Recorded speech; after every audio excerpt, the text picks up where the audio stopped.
নবী গো জীবনে আপনাকে দেখি না,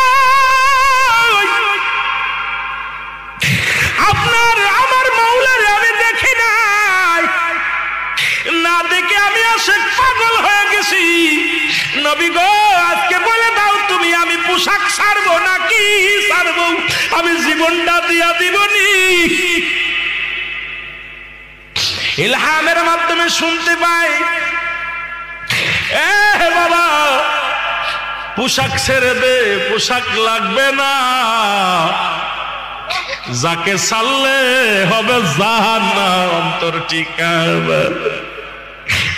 এই দুনিয়ার সব ছেড়ে দে রে হুজ্জাব, তবু কালেমা ছাড়িস না, নবীর তরিকা ছাড়িস না। হুজ্জাব এই আওয়াজটা কানে কে যেন বলছে, সঙ্গে সঙ্গে পণ্যের কাপড়টা ছেড়ে দিয়া পাগলের মতো কাঁদতে কাঁদতে